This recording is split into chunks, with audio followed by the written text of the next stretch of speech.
A large city was living in fear as an S-ranked giant wolf threatened their safety. In desperation, the city called upon the Dragon Fang team to eliminate the beast. As the team waited for its arrival, the wolf suddenly attacked from behind, knocking K away. Reacting quickly, Nav, the team leader, ordered Bandana to bind the wolf with a rope. She managed to tie it up, but the wolf's immense strength allowed it to break free, almost instantly. As it pulled on the rope, Bandana was violently slammed into a wall, leaving her injured. Marvelous quickly cast a healing spell on her, allowing her to continue fighting. Determined, Bandana attacked again, this time successfully restraining the wolf. Seeing the opportunity, Nav ignited his sword and delivered a devastating strike, finally slaying the beast. The city erupted in celebration, relieved that their nightmare had ended. After their mission, the Dragon Fang team returned home for a meal. As they ate, Goov threw his food to the ground in frustration. "No one in this village makes decent food," he complained before turning to Kor and demanding, "Make me something fresh." Kor agreed, but Bandana made an ominous remark. "This will be the last time we taste Kor's cooking." Confused, Kor asked what she meant. Nav coldly revealed the truth. Kor was being expelled from the team. Shocked, Kor insisted that he hadn't done anything wrong, but Nav scoffed. "That's exactly the problem. You haven't done anything at all. You can't even defeat a weak monster." Marvelous explained that their team needed to recruit a magician with special abilities, and since every team was limited to 4 members, someone had to go. Bandana added bluntly, "You're a burden." Desperate, Kor begged to stay, but Nav kicked him down and cast him out without mercy. With nowhere to go, Kor left the city and traveled to H-Work in search of employment. Upon entering, he was greeted by an employee who asked if he was looking for work or hiring someone. Kor replied, "I'm looking for a job." The employee asked for his name and age. "I'm Kor, 15 years old," he answered. Curious about his background, the employee asked if he had prior work experience. Kor admitted, "I was part of the Dragon Fang team, but I only did small tasks, and then they expelled me." Surprised, the employee asked, "You were in Dragon Fang, the recently promoted team?" Kor nodded sadly. The employee reassured him, "This actually makes your file look good. Having worked with them will impress people." Next, Kor was tested for hidden talents. The ranking system ranged from A, able to split a stone in half, to G, completely unskilled. Unfortunately, Kor scored a G in everything, proving he was unqualified for adventuring work. This devastated him. Noticing his disappointment, the employee tried to encourage him. "There are other jobs, trading, chemistry, blacksmithing, but these tests take a week." Kor hesitated. "I don't have any money to wait that long." Understanding his situation, the employee asked him to lift a nearby bag of sand. Though drained of mana, Kor managed to lift it with difficulty. The employee smiled. "Not bad. You might be fit for construction work." Relieved to have found an opportunity, Kor agreed. The employee arranged for his first job.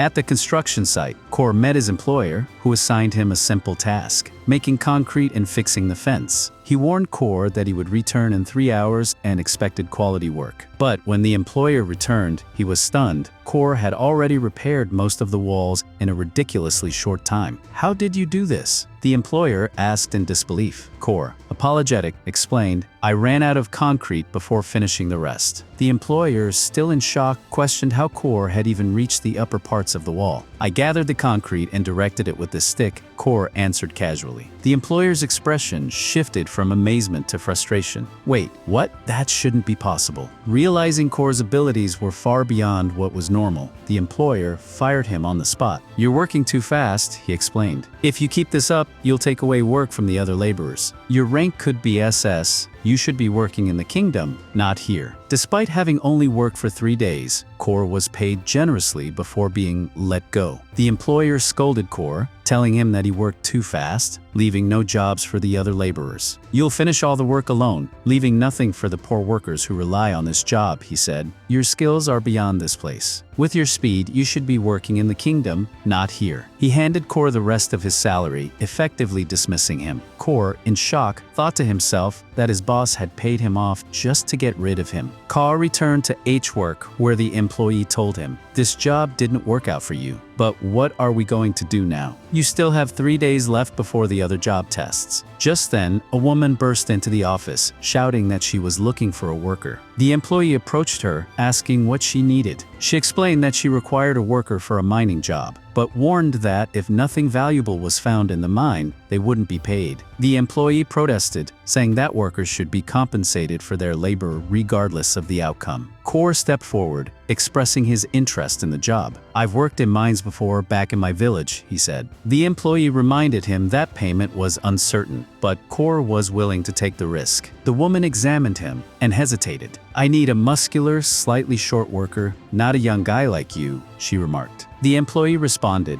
"You'll have to pay 10 silver coins if you want to hire him." The woman agreed, settling for Kor and asking him to follow her. As Kor left, the employee handed Kersha a workload related to him. Kira, upon looking at it, was so shocked by the amount of money that she collapsed to the ground. Another employee rushed over to check on her. When Kyril noticed a stack of heavy bags, she asked, "Who put those sandbags here?" The employee explained, "These aren't regular sandbags. They're used to measure mana levels. They become heavier as a person's mana increases, and they're impossible for ordinary people to lift. Only someone with strength, like a royal court magician, can handle them." To everyone's surprise, Kira effortlessly lifted one. As she did, she thought about Kor and murmured, "Who exactly are you, Kor, to have such strength?" Meanwhile, Kor followed the woman, whose name was Yisha, to the mining site. When they arrived, Kor looked around in confusion. "There's nothing here but a tent," he said. Yisha nodded. "It's big enough for 2 people. Kor smirked. "I can't sleep next to a beautiful woman like you."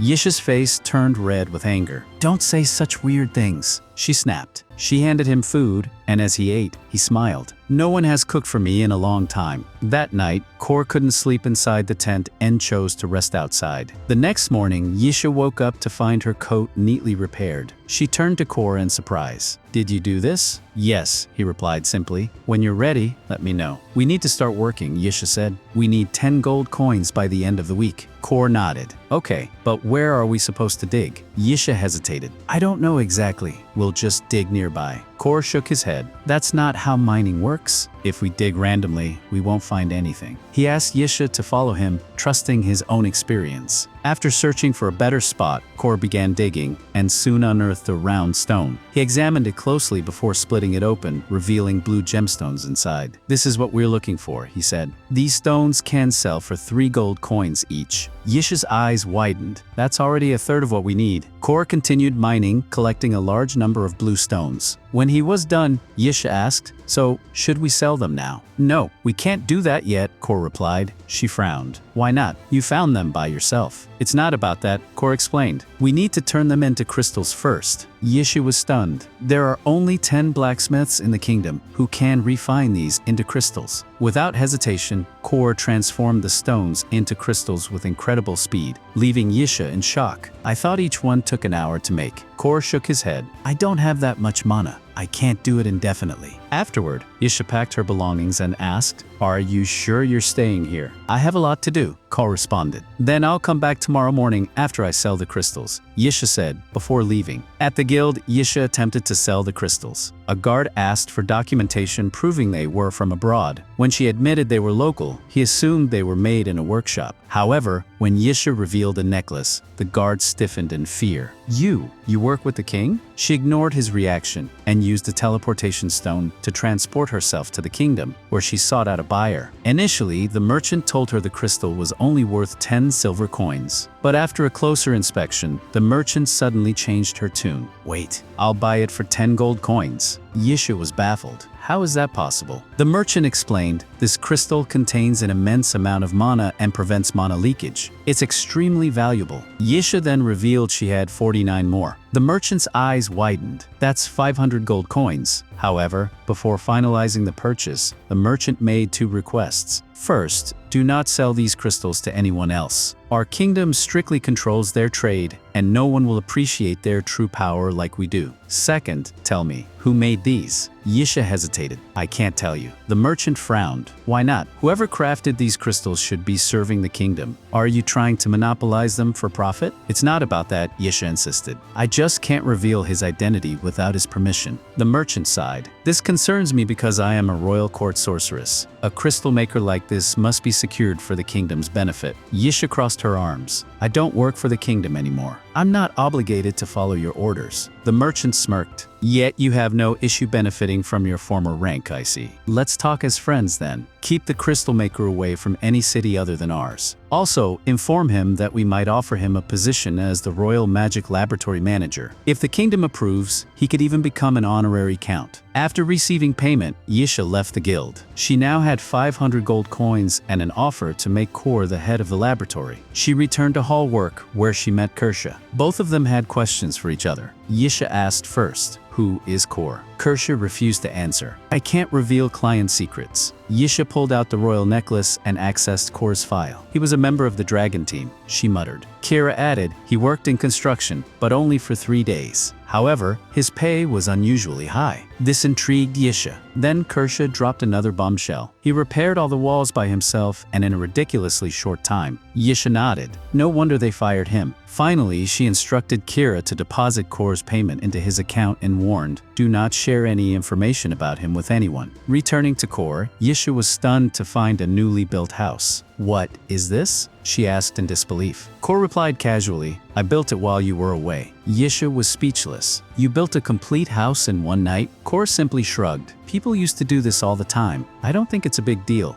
The Dragon Fang team had ventured into the forest on an adventure, but things quickly turned dire when they encountered a massive monster. During the fight, Golov was struck in the head and injured. He cried out to Marvelous, asking her to heal him quickly. She struggled, replying, "I'm trying, but my power isn't what it used to be." As the monster attacked again, Golov barely managed to block its strike. Amid the chaos, the new adventurer in the group asked Golov, "Can you use fire? You told me you could." Bandana, watching the situation unfold, muttered to herself, "I think this party is already done for." Meanwhile, in another part of the world, we moved to Crow's home where he was with Ulia. Crow was stunned to learn that they wanted to appoint him as the manager of the Royal Research Lab and offer him a noble title. Ulia confirmed it was true. Crow asked her how it had come to this, and she explained that the person she had asked to appraise the crystals turned out to be a royal court magician, doing the role more or less as a hobby. Crow was skeptical and asked, "Are you sure about this? Could your friend be tricking you?"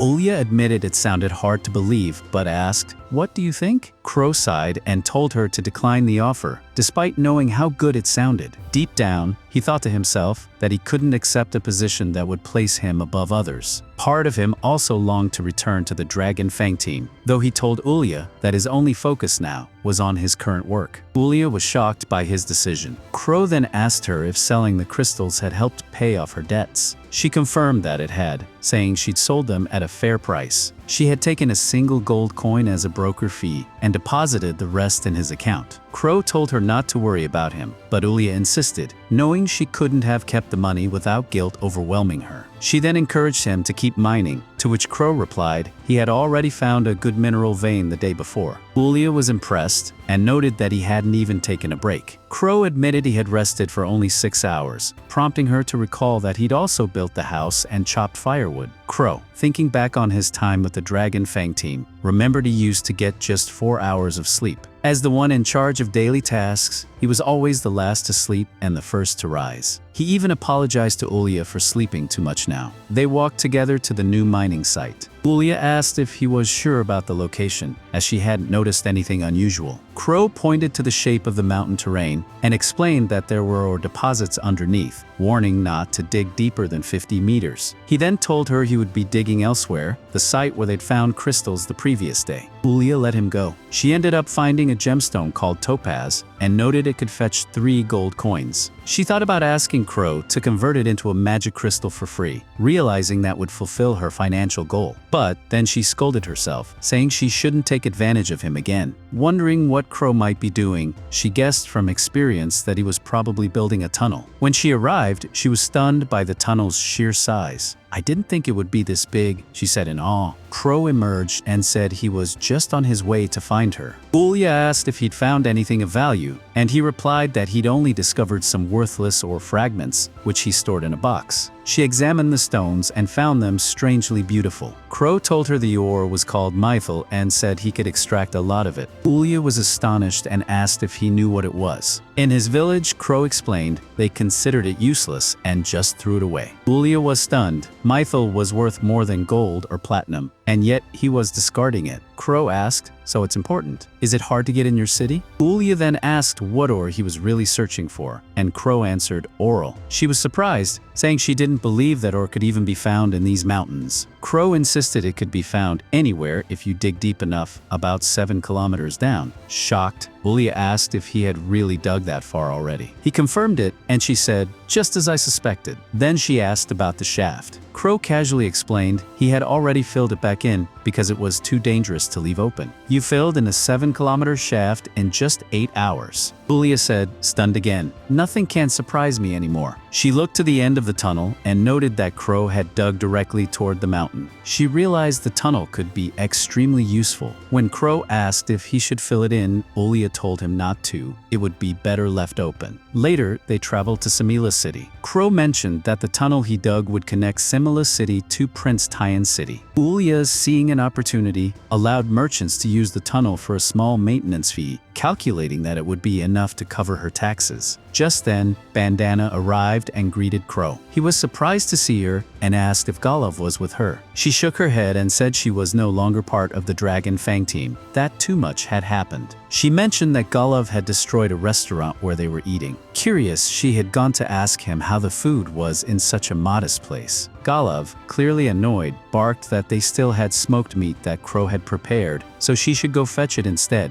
Bandana explained to Golov that there was no smoked meat left because he had eaten it all. In response, Golov raised his sword and ordered her to fetch Crow to make more. If Crow refused, Golov demanded that Bandana force him to cooperate. Bandana agreed and took his teleportation crystal, promising to handle it herself. On her way, she noticed some guards and figured Golov might get arrested for his recent actions. She also mentioned that Marvelous was probably fortunate to have been summoned by the church, and in her view, the Dragon Fang team was as good as finished. Since she had been kicked out, she didn't want Crow, her current target of observation, getting dragged into any of their mess. When Bandana told Crow she had been expelled from the team, he was shocked. He also said he had no plans to return to Dragon Fang. When she asked why he was so hung up on that team, Crow explained that he respected Golov and felt indebted to him. She then asked if he was currently seeking work, and Crow confirmed he was headed toward a new job. Bandana told him about a struggling artisan workshop that needed help. She said only about 15 artisans held official state licenses, and they needed assistance. Crow doubted his usefulness, but Bandana reassured him that she trusted him, and he should too. He agreed to help and took a map from her before rushing off. Bandana quietly noted how hard it was to become a sage in training. Crow soon arrived at the workshop, which specialized in magical swords. It was led by a licensed master craftsman who was authorized to both develop and distribute them. When he knocked on the door, a girl answered, an elf named Michelle. She introduced herself as the master's assistant and was happy to see help had finally arrived. She brought Crow inside and asked him to clean the kitchen, which she wasn't good at. Then she went to assist the master. Crow changed clothes and thoroughly cleaned the kitchen. Unsure of what to do next, he followed the path Michelle had taken and ended up in a room where he found a girl afflicted by a terrible curse. After examining her, Crow concluded that the curse had engulfed her entire body and said he would prepare food to help her regain strength. Back in the kitchen, Crow made porridge, but the lingering thoughts of the curse made him collapse from mental strain. Meanwhile, Alicia was negotiating the sale of the rare ore Myethil with Mimiko. Mimiko estimated its value at 50,000 gold coins. Alicia wondered what would happen if news about the ore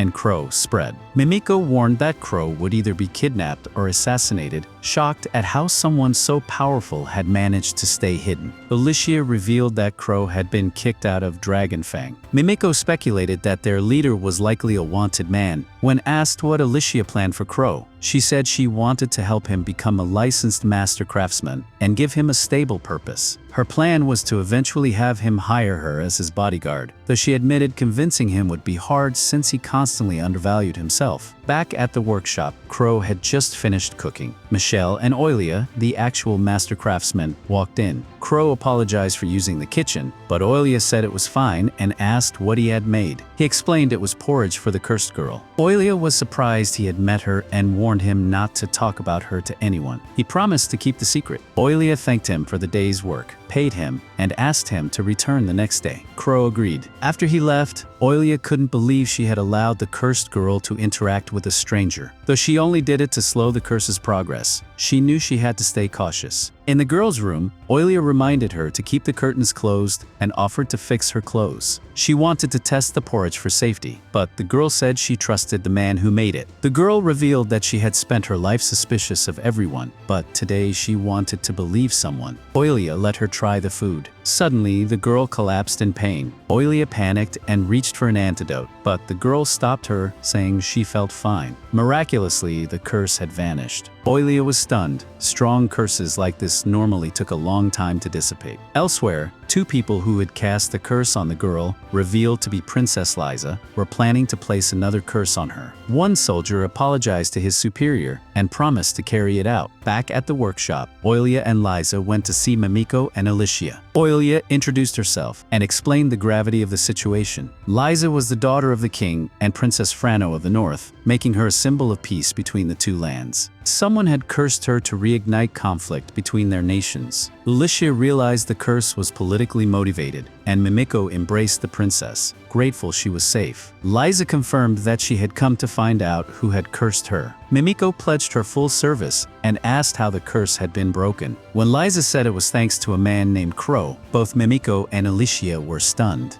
Alicia felt shocked when she learned that Kuro was the one who healed the princess. She asked, "What did you do when you left in the middle of the day, Kuro?" Mimiko said that the person who cast this curse on the princess was someone connected to a curse user and capable of manipulating things inside the royal palace. There are only 3 people who can do that. First, Tristan Minif, who is the bishop of the Bolan Church. Second, Senova Restikins, who is the first general of the Queen's reconnaissance forces. And third, Isadora Arkamama, the third wife of His Majesty the King. Oilia said that Tristan could use his followers to manipulate the guardians of Liz's room. Lisa the princess said her father's wife could move freely in the palace, so she could also manipulate things. However, this was not impossible for Sova either. Yolicia said, "No, he has connections with the Thieves Guild, and they are experts in gathering information. They must have some men inside the palace as well." Oilia said it would be hard to identify the guilty one at this time, and she told them they would need to set a trap.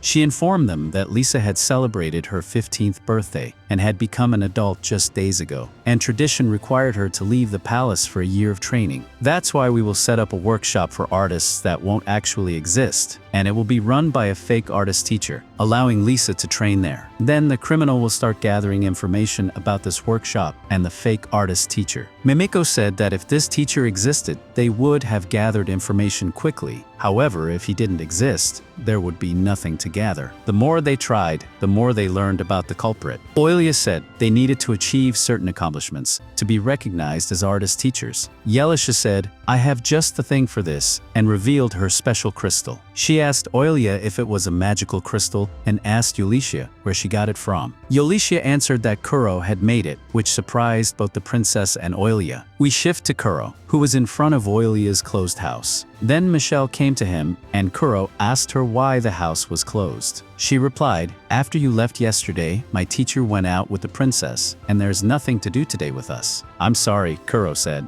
"All right, I understand," and left, thinking to himself that he hoped he hadn't done anything wrong. He also said he should go eat. After that, he went to a restaurant, and while enjoying his meal, he overheard a group of adventurers talking about their carrier being injured, and that they had a new mission they shouldn't refuse, and they needed a carrier right away. Kuro approached them and told them he could be their carrier, though he didn't know how to fight at all like the adventurers did. The girl scolded him, but the team leaders smacked her and apologized to Kuro, telling him she was right because they needed a strong carrier since they were hunting iron goblins weighing about 200 kilos, and the carrier needed to be specialized in this. Kuro then said that if this work was suitable for him, he could lift them, and they definitely weighed around 200 kilos. He lifted the first one easily, and then the second one without any trouble. He shook hands with Cans, who said to Kuro, "In truth, we have our own carrier named Babino, but he's sick and will take a week to recover." Kuro introduced himself and thanked them for hiring a regular guy like him, making them laugh a lot. Cans approached Kuro and said, "We depend on you, Kuro." Kuro thought to himself that they were nice, and he needed to work hard so as not to trouble them. They moved to a tunnel where there was a monster, but Kuro got stuck with slime.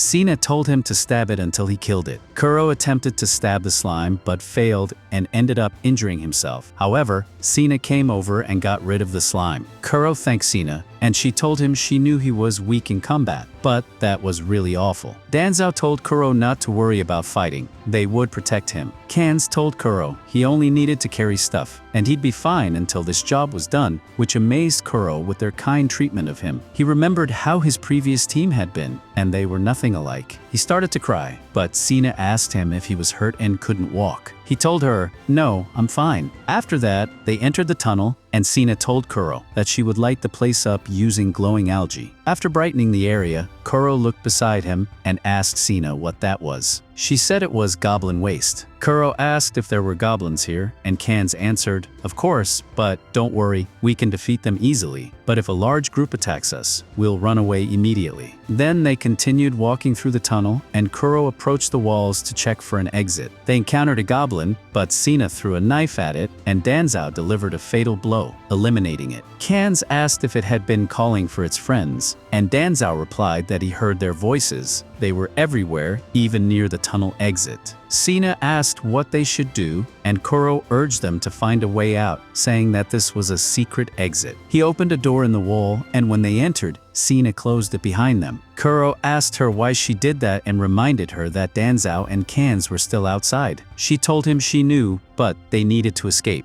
Kuro countered that they had to fight with them. Sina snapped back, "You're stupid. You can't even kill a little slime, and you'd hinder them if you went." This surprised Kuro as he realized that Sina wanted to fight much more than he did. Kans told them not to argue, and asked Kuro to protect Sina as well. Ken then asked Danzao if he felt regret. Danzao replied, "Not at all," and turned the question back to Kan. Kan replied, "Never dying to protect my little sister is the greatest honor for me." Danzao said, "Dying would be an honor for you too, and wouldn't bring you shame." Kans responded, "How could I regret it when I'm still your friend?" Kuro thought that they were really kind and loved each other, wanting to protect him, but he couldn't help them. Sina said she knew that her brother and Danza would survive and urged Kuro to move. She lit up the area, but a massive creature, an iron dragon, appeared, filling Sina with deep despair. Now we shift to Yalisha and Lisa. Lisa said, "So this is the loom that Kuro mentioned." Yalisha said, "You should always remember that we're hiding from Kuro that you're a princess." The princess replied that the most important thing was that she was just an ordinary girl in front of Kuro named Lisa, asking Yalisha to also call her Lisa and to drop the formalities. Yalisha agreed that they should do that and told her she could also call her Yuli. They then went to Kuro's room to look for him, and one of Kuro's friends told them that he went to an iron goblin tunnel with his new band Sakura.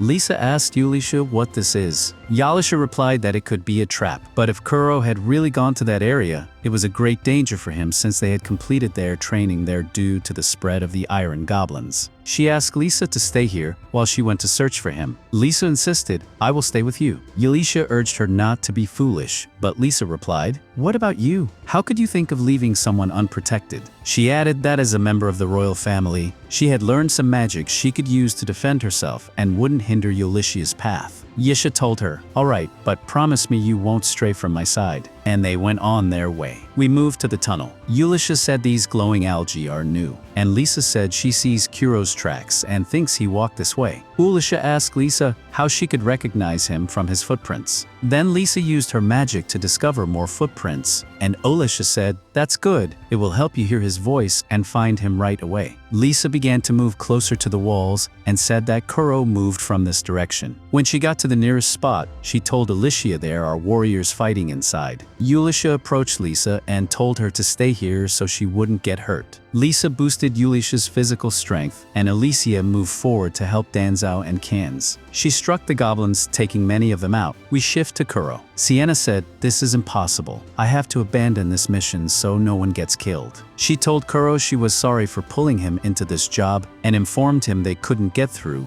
because these dragons were here to stop them. She mentioned that her brother and Danzao tried to buy them some time to escape, but they couldn't escape at all, and she started crying. Kuro approached Sienna and told her not to worry, assuring her they would escape. He drew his weapon and said he would take care of the dragons first. He moved in on the dragons, and the first dragon attacked him, but Kuro dodged the strike. He counterattacked, landing some hits that took them all out, which left Sienna very surprised. After finishing off the dragons, Kuro told her he was used to mining iron goblins. Then Alicia came in and asked what happened here. Sienna said he took them out by himself with a single strike from his weapon and noted that he's used to mining. Alicia asked Kuro if he was okay. He replied that he was fine, but asked her to save Danzao and Cans because they were in a tough battle. Alicia reassured him they were okay and alive. He said, "That's very good." Alicia thought to herself, she had heard legends of a man with a G rank and combat skills, but possessing an S rank talent in harvesting with a scythe to defeat a briar dragon. But is that also possible? Lisa appeared and said to Kuro, "You're really impressive." Khan said, "Get us our other party member. It's important, but we haven't heard of a horde of goblins that fled from training." He told Alicia he didn't know how to respond to Beauty. Danzao said, "We owe you so much." Alicia replied, "You don't have to." She told Kuro they would establish a workshop for artists soon, and that she would work there as an adventurer and main character, asking him if he would come to work with her. She told him she heard he did a great job at Oilia's place. Kuro said he was working with Sora now. Cans told Kuro this offer shouldn't be turned down, and he should take it seriously without worrying about them. Alicia said they were starting this workshop, which was very new,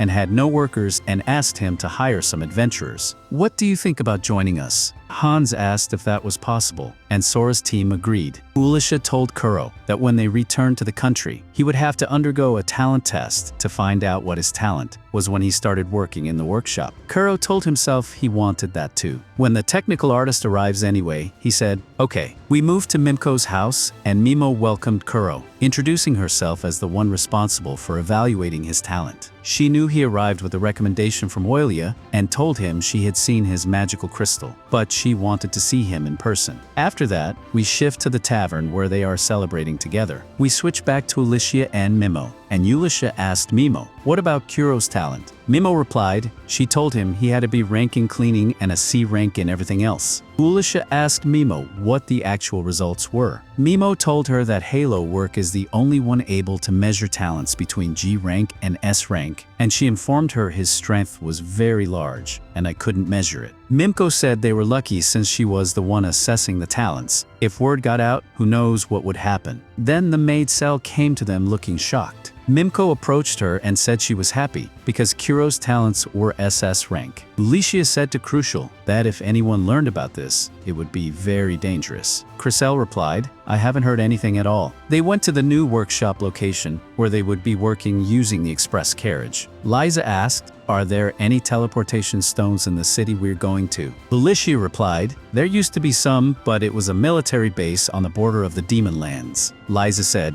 "Even though the new viceroy hasn't been appointed yet, it's a crucial city that doesn't receive any help from the Alliance." Danzao said, "And we will be the personal party for a new artisan in this crucial city." Can said, "This is more than we deserve." Alicia said the decision was made with full consideration of your abilities. Ken asked Danzao, "What about Baboni?" Danzao told him, "Leave it to me." After that, Senna said to herself, "My brother and Danzao agree instantly." She also thought they assigned us to silence us, but I will protect my brother and Danzao if anything happens to them. Then Cans asked Alicia what this artisan master craftsman is like. Alicia said he is a very honorable man. Then, moving to the city, Crow was surprised by its appearance. Liza asked Crow what's wrong. Crow told her, "I used to work on repairing the walls of this city before, but I was fired after 3 days of work." Then, moving to the workshop locations, Alicia told them, "This is the land that will be your training ground." Can said, "But it's empty land." He asked her, "What are we supposed to do here?" Alicia said,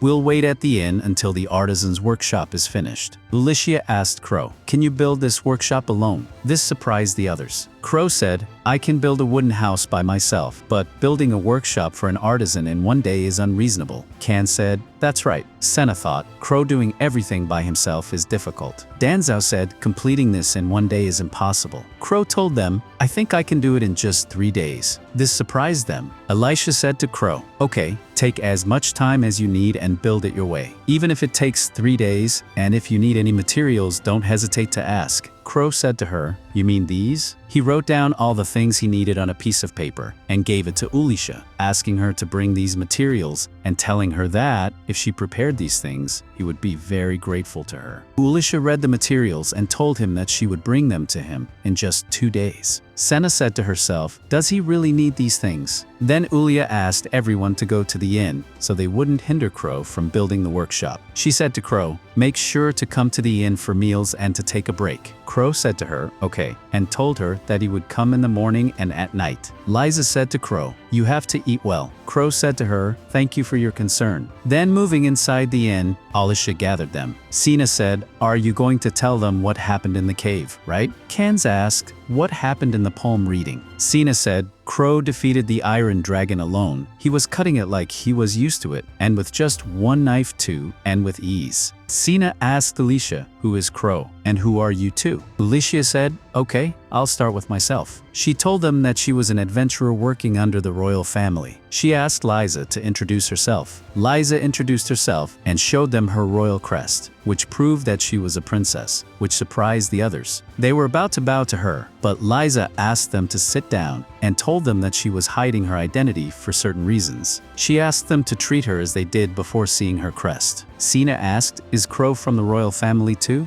Alicia said, "No, he's not even from the nobility, and we don't know the origin of this boy yet." Sina said, "How don't you know who he is yet?" Alicia said, "We only know that all of Crow's combat abilities are of G rank, and other abilities are of SSS rank." Kan said, "Is SSS rank the rank that people doubt exists?" Alicia told them that Crow was very unaware of his strength and that they had hidden his true rank from him, telling him that he was of B or C rank. And to be honest with you, the new artisan master is actually Crow himself, but this is a secret between us two. Sana said angrily, "Why are you hiding all this from him?" She told them that they should tell Crow everything. Alicia said, "If we told Crow the truth, he wouldn't believe us, and who knows what kind of evil people would plan to misuse Crow's power and exploit it if we announced the truth." Senna said, "You're the ones exploiting him now." Ken asked Senna to calm down. Sina said to her brother, "I don't want to hear any more of this because this is too much." But Kans hugged his sister Sina to calm her down. Danzao asked Ulisha to continue. Liza said,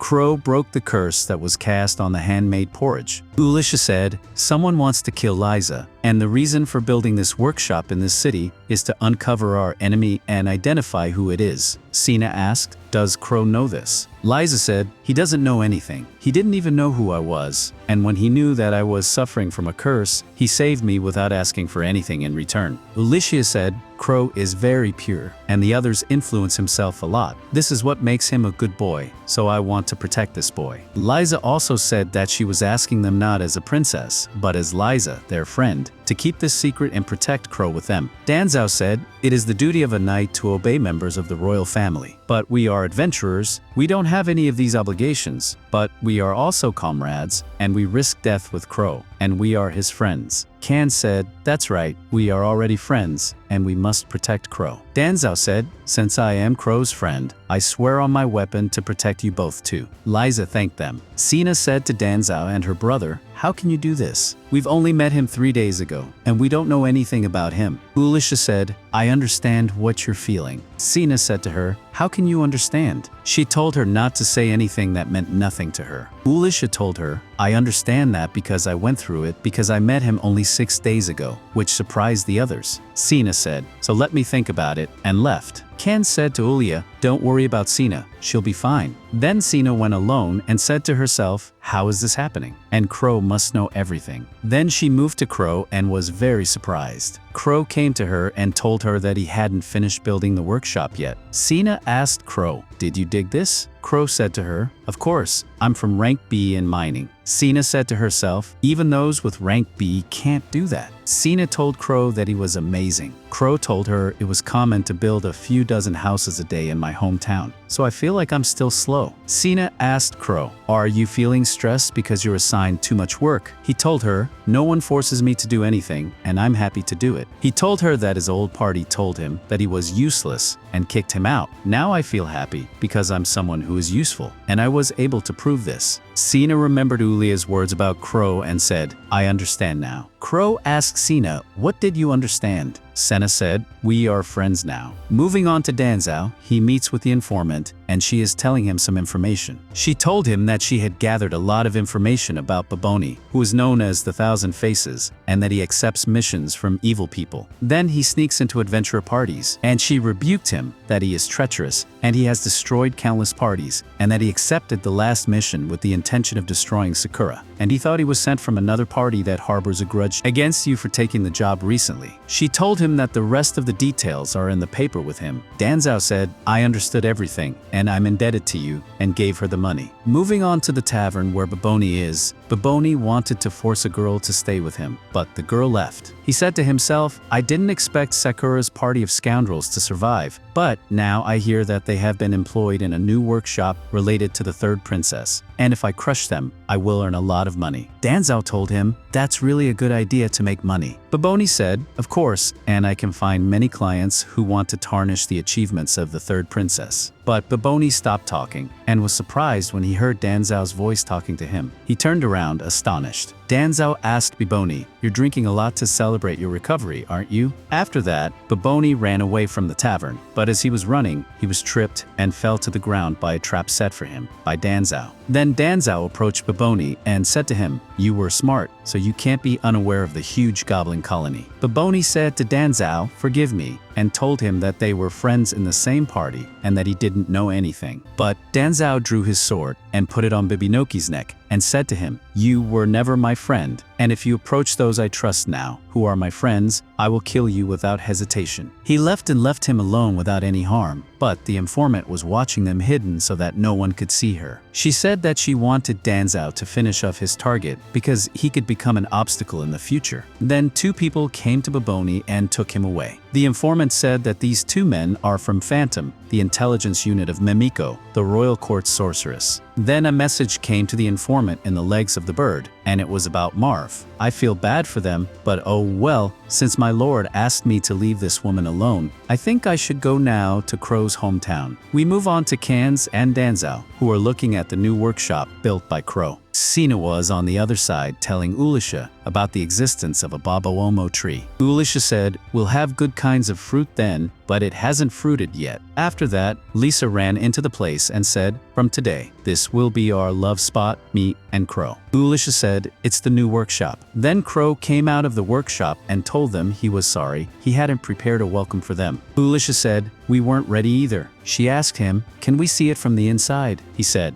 "Of course." Then they went inside, and Crow explained the palace entrances and everything in it, which surprised them. Alicia asked Crow, "What is this device?" Crow told her that he had converted the blue sapphire he brought into magic crystals and used them to create a perpetual motion water engine to generate water, which amazed everyone even more. After that, he took them to the bedrooms and told them they were designated for all of them. Lisa lay on the bed and said, "It smells like Crow." Crow said to Lisa that she was exaggerating with her jokes. Alicia said, "It's the smell of the griffin." After that, they moved to the craftsman's room and Crow asked Alicia, "When will we meet the master craftsman?" Alicia said, "It seems he's late. I think he's busy." Alicia asked Crow, "Which is your room?" Crow told her that he was only responsible for the housework, so he would sleep in a small area next to the kitchen, which angered everyone. But Alicia asked him to sleep here in the master craftsman's room until he arrives. Crow strongly refused, and then he told them that he agreed, but he would leave after the master craftsman arrived. Ulisha asked Crow, "Can you put a curse barrier around this palace?" Crow told her that it was difficult to do. Ulisha said to herself, "So he can't do it then. I have to use the spells that protect against curses that Mimiko gave us." She hung up a lot of curse wards, but only Lisa's room remained, and it was the most important room. She moved to hang a ward on it, but Lisa came out of her room suddenly and thought that Crow was outside. She said to him that she was waiting for him a lot. Ulisha asked Lisa, "Why are you waiting for Crow?" Lisa told her, "Because I want him to sneak into my room," which angered Ulisha. Ulisha said to Lisa that this was not the behavior of a princess at all. Lisa told her, "You're shouting. You might wake everyone up." She asked her, "Are you jealous?" Ulisha told her, "What are you saying?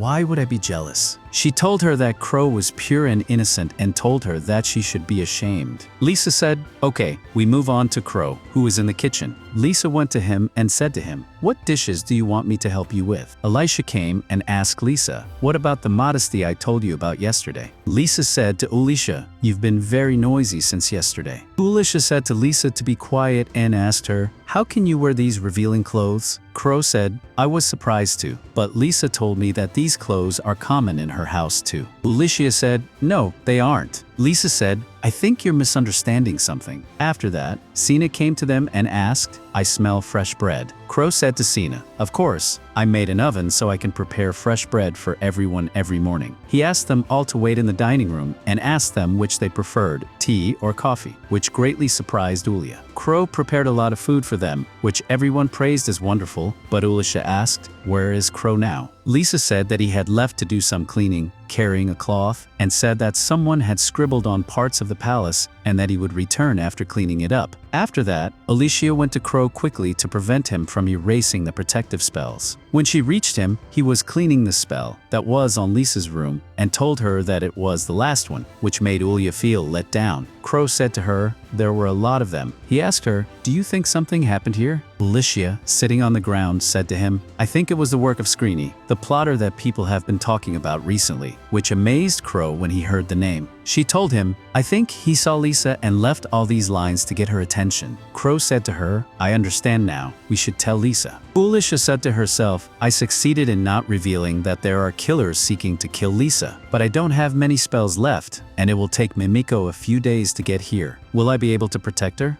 The Bishop Tristan told Marlefus that she was expelled because the party she belonged to only caused failures and violence, and its leader was wanted for justice. Marlefus replied that she had nothing to do with the matter, it wasn't her fault. She admitted that she might have gone too far when she cast a lightning spell in a restaurant in the royal capital, but claimed it was punishment for being served food that looked like pig slop. Tristan told her to stop talking and explained that her actions had stained the reputation of the Church of Bolin. Marlefus thought to herself that she had done more than anyone to raise the church's status by joining common adventurers and performing miracles. Tristan then said they truly valued her magical abilities and asked her to carry out a simple task. If she agreed, they would overlook her minor sins and promote her to priestess. He then offered her wine from the Gurimako Empire, an enemy of Bolin, but praised its taste. After drinking it, Marlefus told him, "Ask what you want." Tristan then revealed they wanted her to help assassinate the third princess, Lieselata, something that shocked her deeply. Afterward, a curse manifested in Marlefus's body. Tristan coldly informed her that the wine was cursed. She could no longer consume anything except water and would die of starvation within a month unless she completed her mission. If she succeeded, she would be cured and promoted. Marlefus solemnly declared she would offer her life to him. Tristan replied, "That's good, future priestess," and moved on to their hideout in the new city. Meanwhile, Ulicia thought to herself that there had been no new changes in Lieselot's condition since Crow had removed the curse. She wondered if the enemies hadn't found Lieselot's location yet, or if there was another reason they hadn't struck. Lieselota complimented Crow's food, calling it as delicious as ever. Crow said there was more if she wanted, and she eagerly accepted. Ulicia silently questioned whether Crow's cooking was actually nullifying curses without them realizing it, then dismissed the idea. Elsewhere, Mimiko arrived in the city and activated her surveillance network to detect enemy movement. When Ulicia tasted Crow's food, she was stunned by its flavor. Lieselota then commented that the cake's texture was different than usual. Crow revealed he had tried making it with rice flour that day. She praised his rice flour dishes and reminisced about the rice porridge he had made her before. She asked him to make it again if she were ever cursed. Crow smiled and said he was glad she liked it, but not to worry about being cursed again. This surprised both Ulicia and Lieselota. Ulicia asked, "How can you say that with certainty? I thought you told us it was difficult to create a curse barrier." Crow explained that he couldn't create a barrier, but the entire palace was already one. He said he'd made a modification. If anyone attempted to cast a curse, the barrier would repel them and make them turn away. If they still forced the attack, they would be cursed instead. Ulicia asked, "Accidentally cursed?" and thought she should inform Mimiko and the others. She told them she would be going out for a bit. Later, Crow asked Lieselata if she wanted to go shopping, noting that she hadn't stepped out of the workshop since she arrived. She said, of course, but soon apologized, saying she couldn't go out that day. At the castle, Generic remarked to Eric that the fog was getting thicker. Eric replied, generic, isn't it? And said he had a bad feeling. Generic asked if he meant a monster attack. Eric said the wall repairs were supposed to be finished. He had supervised the work himself. Auri noted that, considering the city's importance, they had no choice. They were worried about enemy spies posing as workers. Generic assured him there was no such threat, as the walls were properly reinforced. We then see a villain trying to curse Lieselata, but he's struck down by Crow's barrier. Mimiko commented that this was the state they were in when found. Ophelia said she believed they had failed to cast the curse and were marked by the light as soon as they tried. The enemy's allies killed him immediately afterward. Ulysses noted that the corpses still glowed, even after death. Ophelia said that Crow had created a powerful curse reflector and wondered aloud, if he cooperated with them permanently, couldn't they solve the whole problem in a single day? Ulysses replied, please don't do this. I know it's a bit late to say this after involving him this much already, but I don't want to throw this boy into such great danger. Mimiko said she would handle the rest of the investigation herself and asked Ulysses to tell Lieselata not to leave the workshop. She also promised to have Phantom guard the place. Just then, they heard the war alarm. We moved to Eric, who was informed by a guard that a large number of monsters had appeared. Auri ordered the area lit up and discovered a horde of skeletons attacking. Meanwhile, Mimiko reported the attack to the others. Ulysses exclaimed, this is unbelievable, and asked, are they tracking Lieselata? We then moved to Auri and Generic. Auri gathered the soldiers and declared he would defend the country to the death. He told Generic to evacuate the citizens. Generic replied that he would also fight, saying they could rush the enemy directly and concentrate their forces to eliminate the threat. Auri asked, what will you do if there's another enemy waiting to strike? Go protect the people. Back with Ulysses, she said she was going to protect the workshop.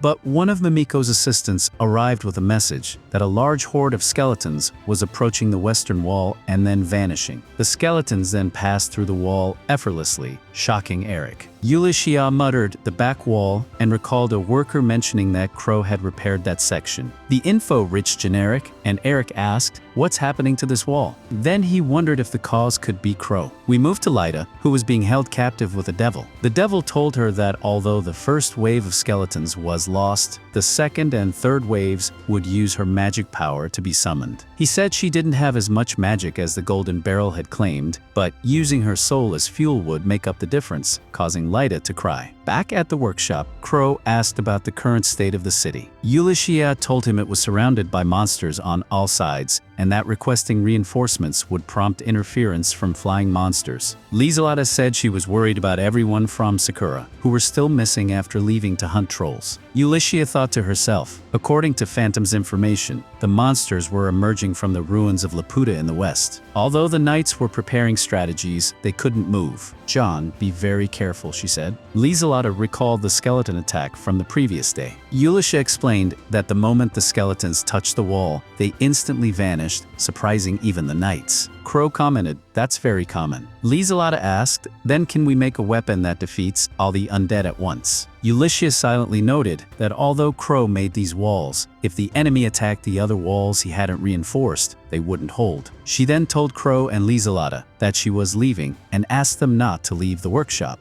Lieselata asked where she was going, and Ulysses answered, I'm going to clean up the ruins in the west. Crow said, then let me come with you. She refused, warning that it was too dangerous with so many monsters outside. He agreed, saying, you're right, and added that he wasn't meant for combat. As she prepared to leave, Ulysses whispered to Crow, we still have that plan, let's keep it in mind. She asked him to stay with Lieselata. He agreed, which made Lieselata happy. Ulysses then headed to the crystals and said, this is the solution. Meanwhile, the knights were preparing for battle. Ulysses joined them and asked, are you still holding up? Eric noted that she had moved to the new workshop and asked about the two people with her. Ulysses introduced them as Mamiko and Ophelia. Generic asked, "Is this the woman who recommended the new artisan?" Auri followed up, "So this is the workshop that the new princess went to?" Ulysses confirmed, "Of course. Princess Lieselada is in this city." Everyone was shocked. They declared, then assigned the soldiers to protect the princess. Mamiko assured Auri, "Don't worry about the princess. My squad is protecting her." Finally, Ulysses revealed her plan. She asked Auri to use his soldiers as bait to lure the monster's attention. While they were distracted, she would head to the western ruins and cut off the source of the monsters. Alaric said to Ulysses, "Are you going alone? I think that's too reckless." Ulysses replied, "Don't worry, we have a magic weapon." Alaric asked, "Just a magic crystal?" Ophelia assured him, "Its effectiveness is guaranteed." Alaric agreed, but with one condition: he would go with her to storm the ruins. Ulysses said, "You, the general, are coming. I guess that does make me safer," and explained that Generic would lead the army and act as a distraction while she and Alaric struck at the enemy headquarters. Generic objected, "This mission is too dangerous. We should be the ones going instead." Alaric insisted, "You'll act as bait. This is a critical mission. If you don't lead the troops, who will?" He also requested support from Mamiko and Ophelia. Mamiko replied, "We'll help protect the city too."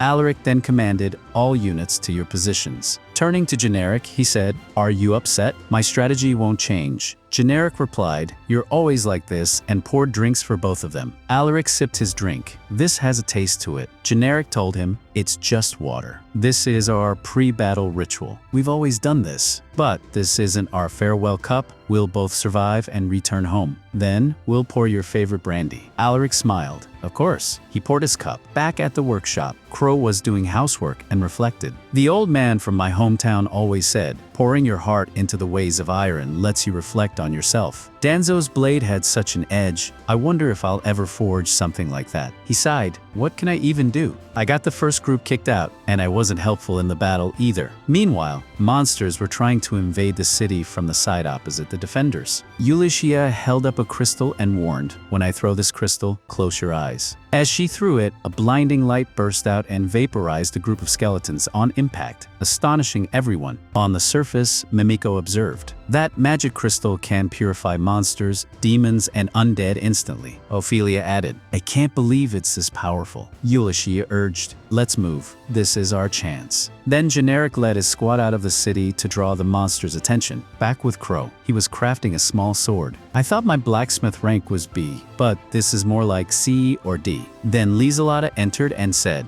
"Dinner's ready." Noticing the sword, she asked, "Did you make this?" Crow replied, "Yeah, I was absent-minded and ended up imbuing it with magic." Lieselada asked, "Can I see it?" He handed it over. "Sure, just don't raise it above your head. It'll activate its spell. But if you like it, you can keep it." She smiled. "Thank you, Crow." Crow thought to himself, "She's forcing that smile. Is it really okay for me to keep pretending I don't notice how she feels?" He turned to her. "Lieselada, I want to ask you something." She responded, "Of course, anything." He asked, "Is someone after you?" She grew quiet, then admitted, "So you realized I feel guilty. You and Ulysses are in danger because of me." Crow said gently, "I don't consider it a problem. Not at all. And I doubt Ulysses does either." Lieselada replied, "But even now, she's risking her life to reach the ruins." Crow asked, "Is the one targeting you there?" She nodded, "Yes." He remembered something from his past, Glenov writing on the walls, and how he tried to stop him. "Don't stop me. I'm writing Glenov the Great here," until Marlvis knocked him down and stopped it. He returned to the present, saying, "That ruined site, it's always drawn schemers and people who like to leave marks. I think the one after you is one of them, and I think Ulysses went to deal with them." Sitting on the ground, Crow murmured, "If I could fight, I would have protected you, but I can't protect someone dear to me." Lieselada, shocked, asked, "Am I dear to you?" Crow answered, "Of course. You and everyone in Sakura." She smiled. "So that's what you meant." He clenched his fists. "I can't believe all I can do is sit and wait." Lieselada said,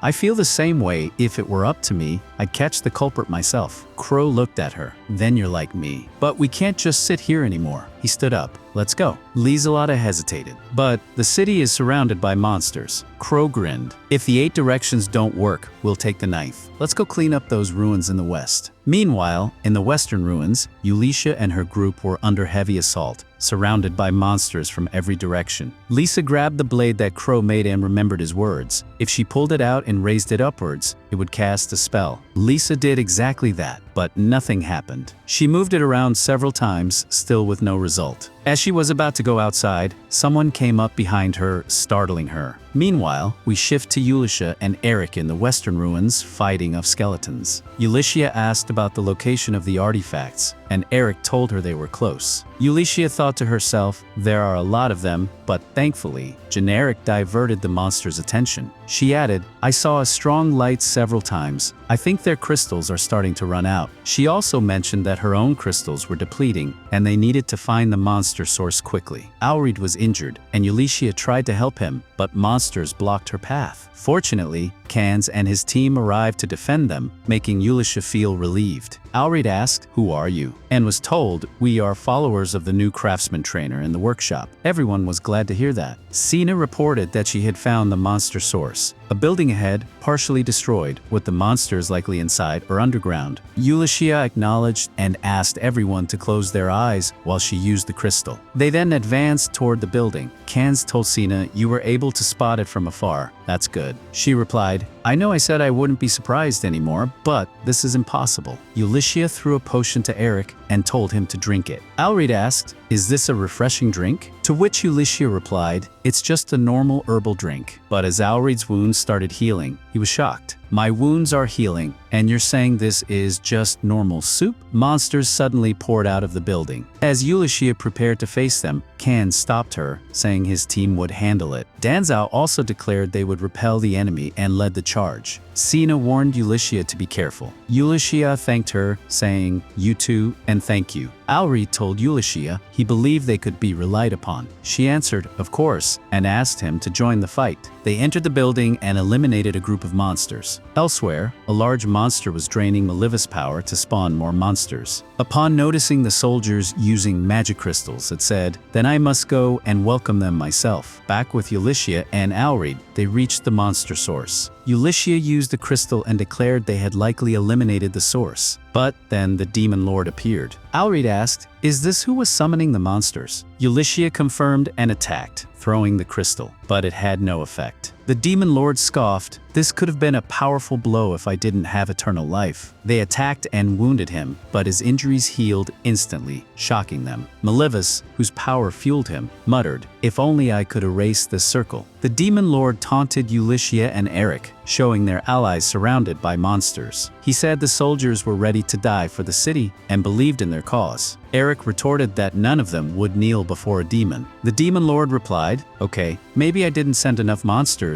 and decided to spawn more. Ulysses and Auri attacked him again, cutting off his head, but he simply reattached it. He vowed to kill all the knights and tear Malevis from the town. Auri told Ulysses to focus, that killing the demon was the only way. But Ulysses wondered, we cut off his head and heart, but he wasn't even hurt. Crystals don't affect him. The demon lord taunted her, that look, give up and despair. Meanwhile, Malevis lamented, it's over. I can't erase the circle, and my hunger has reached its limit. I'd eat anything, even Crow's food. She hallucinated hearing Crow's voice, and then he appeared, along with Princess Lisa. Shocked, Malevis asked if he remembered her. Crow said she had once helped him and called her a former sister expelled from the Church of Bulin. He asked, is this why you were chasing Lisa? She accused him of pretending to be ignorant, blaming everything on Bishop Tristan. Crow realized she had defaced walls, left disturbing books among artifacts, and wrote in Lisa's room out of frustration. He couldn't believe she was behind everything. What happened to the Malevis who helped me stop Galnova? Lisa said, I can't believe you're angry at me, and Crow replied, of course I'm angry, I exposed you to such a terrifying grant. He then asked about Ulysses, learning she was upstairs. Lisa offered to find her, reminding Crow she had the blade. He reluctantly agreed. Malevis found it odd that Crow let Lisa go alone. Crow then erased the summoning circle, shocking Malevis. Back to the battle, Ulysses and Auri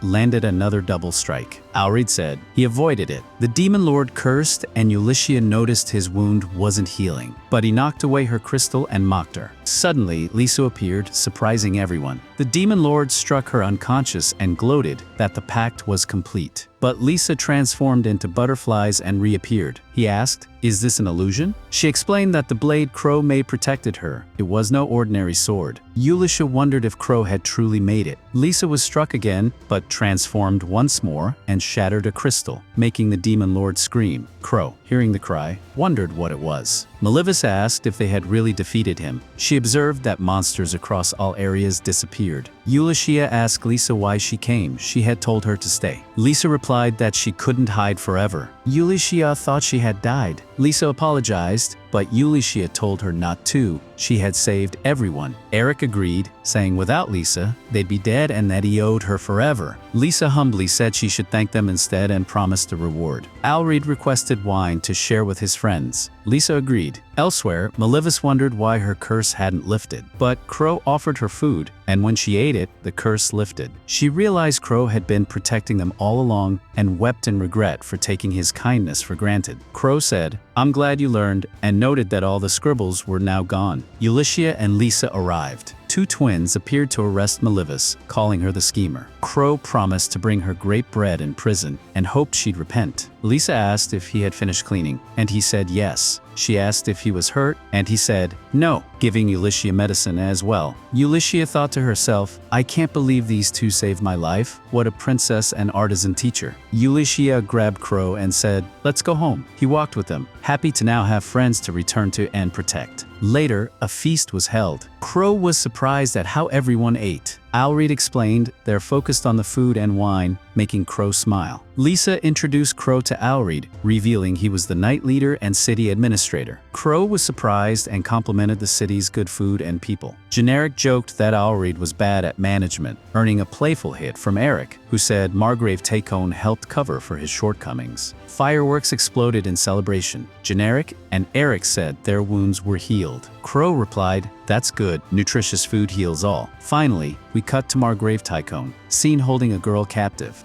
Corey was sleeping in a cart, dreaming about a girl he met when he was young named Hildigard. She didn't talk to anyone because her father told her not to speak with villagers. However, after ignoring Corey for a while, she started talking to him and felt comfortable. They went together to the forest, where Hildigard quickly ran and ate poisonous berries, collapsing to the ground. Corey rushed to her and made a potion to save her, drinking it first before placing it in her mouth. Then, the scene switched back to the cart, where Corey woke from his dream. After that, they traveled to a village that had summoned them to check on a severe water shortage threatening crop failure. This village had many nearby villages with water channels, but negotiations had failed, so they turned to Corey and his group for help. Following this, Ulysses moved to meet Danzao, while others stayed on a hill trying to solve the water issue. Ulysses went to a neighboring village to negotiate, but the villagers were also suffering from water shortages and pleaded with her to help. Ulysses then moved to Canancina, where she found a large lake and discovered that Corey had created it by bringing underground water to the surface to quench thirsty birds. The villagers were grateful and thanked Ulysses, believing she had solved the problem, which surprised Corey. They then returned to their village with gifts, including eggs for cooking. Next, the story shifts to Prince Tyan, where Lieselada was a guest and Rick was with her to report on monster attacks. They were treated well, but Lieselada was there as a representative of the master craftsman, not a camera. Prince Tyan, who held the title of Duke and was cunning and deceitful, tried to extract information about the stones used to kill monsters and about the new master craftsman, but Lieselada refused to reveal anything to protect Corey. Tyan explained that the country they were in had no official name, and only the deputy could name it. Choosing a deputy was difficult because the border town was closest to demon lands. Tyan believed the new master craftsman would be the right choice, but worried that appointing Corey publicly would expose him. Since Lieselada represented the master craftsman, she had authority to approve the appointment and agreements. Since Corey had saved many knights in the last battle, the knights would accept him as deputy, which Rick agreed to immediately. Lieselada objected, but Tyan dismissed her concerns, and they agreed to appoint Corey as deputy, which pleased Tyan. Back at Corey's home, Lieselada apologized to Ulysses for her earlier mistake, and they discussed how someone else could represent Corey officially, as no one could replace him due to his greatness. Ulysses informed her that Cora was caring for the eggs given by the village whose water issue they solved. The eggs were close to hatching, and Korra was devoted to them, hoping for a water bird despite it being difficult to happen these days. The story then shifts to Mimiko and Ophelia. Mimiko was exhausted after receiving reports about the dead Archbishop Tristan at the Bolin Church. It was possible that Tristan was assassinated and his soul sold to the Demon King. He was summoned and made a scapegoat by the church, with Marlefus involved. They hadn't killed her yet due to Corey's visit. Then, a message fell to Mimiko from above. Returning to Corey, after the eggs hatched, instead of water birds, a girl appeared. She looked around 3 years old despite just hatching. The girl called Korra Daddy, which astonished everyone. This girl could not have come from the eggs and might not be ordinary, possibly a monster using magic to disguise herself. Ulysses tried to kill her to prevent harm, but Corey stopped her and asked if he could raise the girl. Ulysses resisted, but then the child grabbed her and called her mama, shocking Ulysses. The child also called Corey Papa, leading to thoughts of marriage. Then, Lieselada snatched the girl, and the child called her mama too, causing Lieselada to stumble and drop the girl. Can saved her before she hit the ground. When Ulysses moved to grab the girl, Corey stopped her, saying he would raise her in their group and that she would be good among them. Everyone, including Ulysses, agreed. They struggled to name the girl because she had called both Corey and Lieselada mama. They considered merging their names, which caused a quarrel between Ulysses and Lieselada. When the girl woke and called out to them, they held her hand, creating a bond. None objected to having their names in her first or last name. Corey realized the girl had a special ability. She united people and created affection between them. They named her Auri, meaning the edge, symbolizing the connection of 3 points, which made the girl happy. That night, one of Mimiko's guards received samples of Auri's hair and saliva from Ulysses for examination. The next day, a children's room was prepared for Auri, filled with toys and cans played with her. However, Auri could not leave the room until Ulysses got a reply from Mimiko. While Cans was caring for Auri, she asked Corey and Ulysses if she could go with them. But Corey refused since he was going to work. Auri said she would wait with Cans. Later, Ulysses and Corey set off for work, agreeing to return quickly to play with Auri. On the way, they heard a strange noise in the cart and were surprised to find Auri inside, jumping on Corey and saying she had come with them by sneaking in through an entrance in the cart. While Cans searched for her in her room, Auri was with Corey and Ulysses, discussing how to return her to the workshop. One of Mimiko's guards approached them, disguised to avoid recognition, and delivered information that Ulysses wanted to know about Auri. Just then, the daughter-in-law of the old man arrives and apologizes for the strange things her father-in-law said. She explains that he always wanted to be one of those prophets who speak ominous words, so he has been getting a bit senile lately. She reveals that she is the actual client and thanks them for coming. She admits she wasn't expecting a newlywed couple to show up for the job and notices they have a cute child. Kurt thinks Ulysses will be upset about this and sees that she is flushed with embarrassment rather than anger. Assuming she hates being called his wife, Kurt decides to distract her with work. He asks what job she has for them, and she shows him the pigs on their farm, which haven't been eating their feed lately. Kurt suspects the pigs are suffering from heat exhaustion due to the hot weather and offers to prepare some feed to relieve them. The woman is glad to hear this and mentions she must take her father-in-law for a walk, leaving Kurt to handle the task. Noticing Ulysses still embarrassed about being called his wife, Kurt gets to work preparing a cool feed for the pigs. As the pigs eat, Ulysses thinks the couple looks like newlyweds. She finds it not so unusual since there is only a slight height difference and they look old enough to have a child like Acuri. Embarrassed by her own thoughts, she realizes she's been fantasizing too much since Acuri arrived. She reassures herself that she only wants to protect Kurt professionally, yet she wonders why her heart races when she thinks of him. Suddenly, a dragon flies overhead toward Kurt. Ulysses runs to him, sword drawn, warning him to be careful. The dragon lands beside Kurt, who tells Ulysses to lower her weapon. The dragon quietly starts eating the feed, and Kurt explains that dragons often come to rural areas asking for some of the livestock feed. Acuri mistakes the dragon for a big dog, and Kurt corrects her, explaining it as a dragon. Then, Ulysses smells blood and investigates. She finds the body of a member of the Phantom Squad who was protecting Kurt and wonders who attacked them. Suddenly, someone ambushes her and they clash swords. Hearing the commotion, Kurt and Acuri approach, but Ulysses tells them to stay back. The attacker confronts them and demands Ulysses hand over the child. Kurt mistakenly thinks she is a dragon hunter,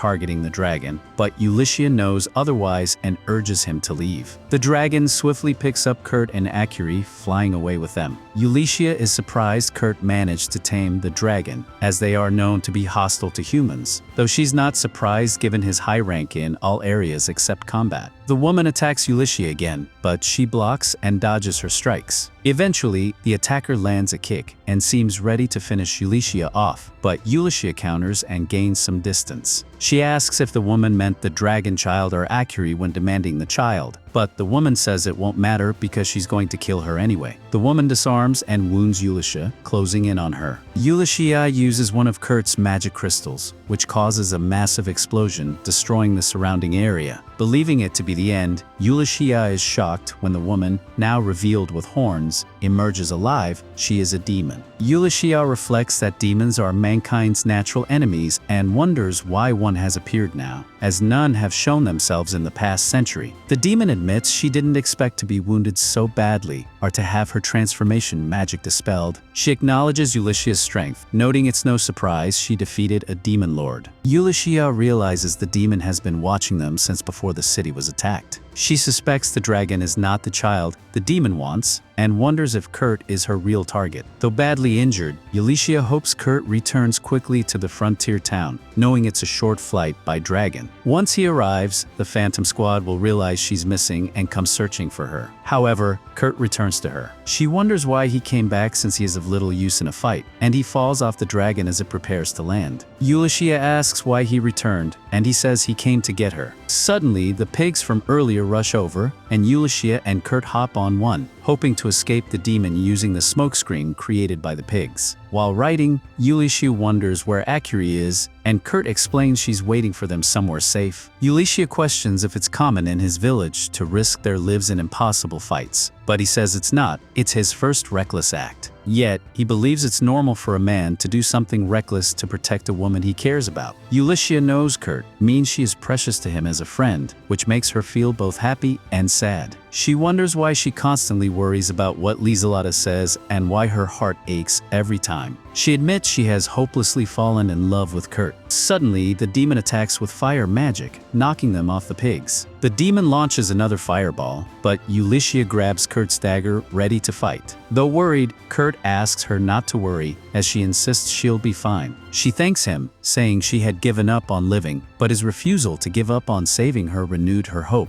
The demon attacks again, and Ulysses tries to slice through the flames using a technique called magic slashing, which can cut through opponents' spells. She's never succeeded before, but has no choice now. Her attempt only works temporarily. Suddenly, Akiri appears on top of Ulysses, and the demon cancels the spell upon seeing her. Surprised, Ulysses wonders if the demon dispersed the spell herself and suspects it was to protect Akiri. She questions if Akiri is the child the demon asked for, but the demon coughs blood and leaves. Ulysses tries to chase her but falls. Kurt catches her and gives her medicine, which she gratefully accepts. He asks if she's still hurting, and she decides to rest in his arms. Akiri also checks on her, and Ulysses says she's fine. Surprised, she asks Akiri how she appeared on top of her. Kurt explains that Akiri didn't fall or fly, but appeared out of nowhere, like using a teleportation crystal. Ulysses explains that current teleportation technology allows transfer between places with teleportation stones, but Akiri teleported without stones. She asks Akiri to try the teleportation again, but Akiri can't. Both wonder why. Thinking about the earlier attacker, Ulysses hopes they never meet again. They remember the injured pigs and quickly decide to heal them. Kurt begins healing with help from the others. Later, the client arrives at the farm, happy to see her pigs recovering, and thanks Ulysses. She asks where her husband is, and Ulysses explains he went to visit a neighboring farm, who helped him earlier. Meanwhile, Kurt is flying on the dragon, who senses something and informs him. Kurt asks the dragon to take him there, and it complies. Meanwhile, Ulysses and Akiri ride back home by carriage. Akiri asks if she's tired. Ulysses is just relieved both Akiri and Kurt are safe. She asks if Akiri was the one who cast the fireball earlier, but Akiri denies it. Ulysses realizes it was the demon and recalls the demon looked pale near Akiri. thinking she tried not to harm her. Unsure, Yulicia decides she needs more information about Acuri and whether she can really use teleportation magic. Suddenly, Kurt arrives flying on the dragon, surprising Yulicia, who thought he had gone to free the dragon. When he lands, she notices the dragon is carrying the demon and asks him to explain. Kurt reveals that he found the demon girl while flying and wondered what to do. He decided to save her and prepared medicine. When the demon woke up, she called him a fool, saying this would get him killed. Kurt explains that without his help, both Acuri and Yulicia would have died from her spell, but she showed mercy, so he is doing the same. He finished the medicine, gave it to her, and told her to drink if she wanted to live. The medicine healed her but knocked her out. Kurt admits he mixed anesthetic in the medicine to keep her unconscious for 3 days. He says it's natural for a dragon hunter to hunt dragons, but she shouldn't attack humans. He wonders if she understands, and thinks not every horned girl is the same, remembering Hildigard. Hearing that name surprises the demon, and she completely faints. Kurt explains what happened. Yulicia is surprised because she thought poison didn't work on demons. Later, they arrive at the atelier, and Yulicia is exhausted. Kurt tells Acuri to apologize to the others for worrying them, and she agrees. Sina runs to see Acuri, happy she's okay. Lieselata is also glad but seems forbidden from contacting Acuri, though Yulicia decides to let them be for now. Acuri apologizes to both, and a white-haired man welcomes them to the atelier. They wonder who he is, and Lieselata introduces him as the atelier meister, surprising Yulicia.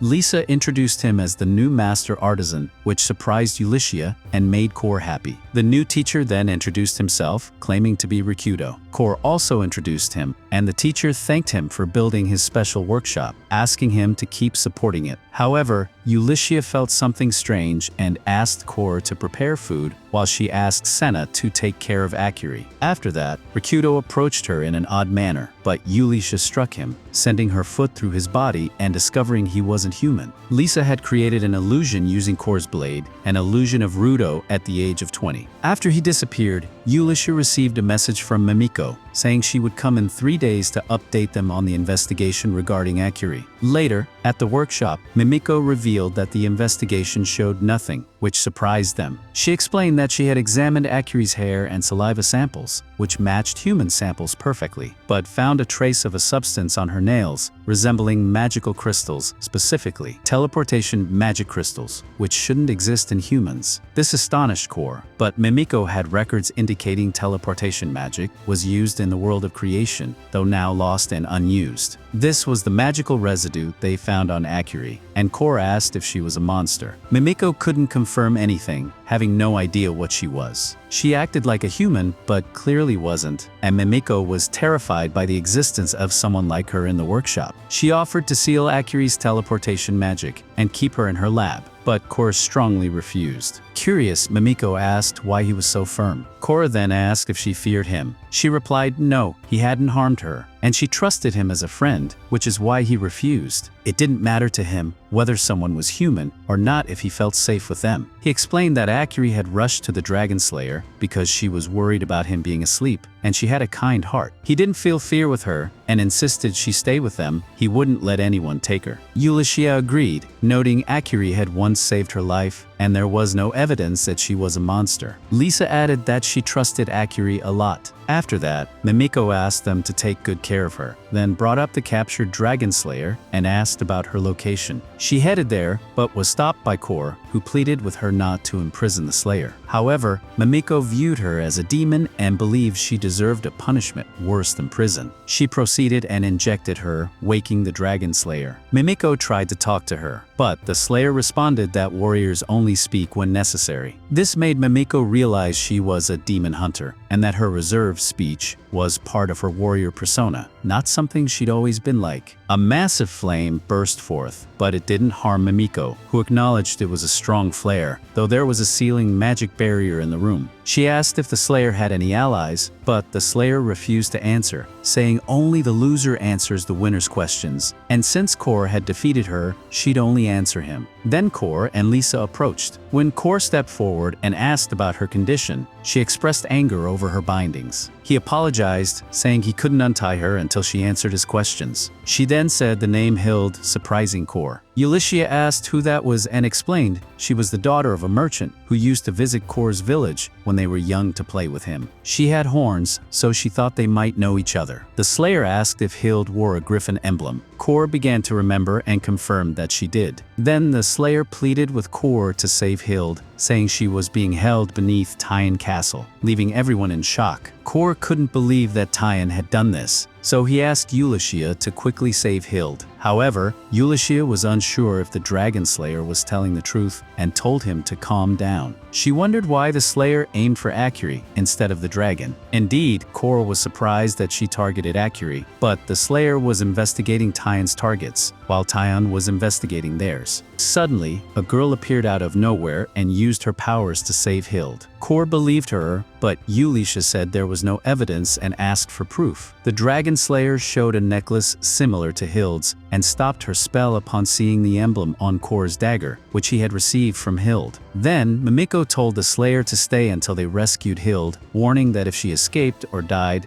they would stop trying. Mimiko asked Kor to convey this, and Kor promised to save Hild. The Slayer introduced herself as Sulfur, and Kor greeted her excitedly. Suddenly, Auri appeared, astonishing everyone. Kor asked Mimiko what to do next, but she reassured him that rescuing Hild was now everyone's problem. They returned to the workshop, where Mimiko showed them a map of Tyan's castle, and shared details about Tyan, his late wife, and their daughter who died last year. There was one room in the palace no one entered except Tyan, though they had seen him carrying food to it. Seer and Mimiko's guards had tried to open that room, but failed. They said even a master treasure hunter would take a long time. Lisa suggested tricking Tyan by sending a false thief, who would appear to use magic to enter the room, forcing Tyan to open it himself. They planned to use the upcoming 3-day Taikon festival as cover, traveling as tourists to meet the new artisan workshop teacher. Ulysses worried about leaving Kor alone with Sulfur, so Lisa suggested taking Kor along, saying they'd study the local market during the festival to learn about trends and goods quality. When the opportunity arose, they would rescue Hild. They agreed, planning the rescue on the 3rd day to keep soldiers busy. During the first 2 days, they studied the market and bet on who would take Kor first. Lisa won on day 1, making Mimiko and Sulfur feel disgusted. They then headed to Tyan's castle by carriage. Rikudo asked if Hiroki came too, but Kor said he had asked her to monitor the workshop with everyone from Sakura and apologized, explaining it was related to Hild. Rikudo didn't object. Knowing a noble and royal family member was imprisoning women shocked Kor. He realized Rikudo was from the royal family, much to Lisa's dismay. Rikudo asked Kor to keep this secret. At their lodging, Rikudo greeted nobles. Thisha asked Kor to watch Auri and Lisa tomorrow, as she would check on Tyan. Kor offered to help Ulysses, but Lisa stopped him, saying studying the market was important and he shouldn't leave Auri alone, but let her enjoy the festival with her father. Kor agreed, wanting to make Auri happy. The festival began, and everyone enjoyed it. Lisa told Kor about thornless cactuses being sold, a unique product that released sweet water when cut.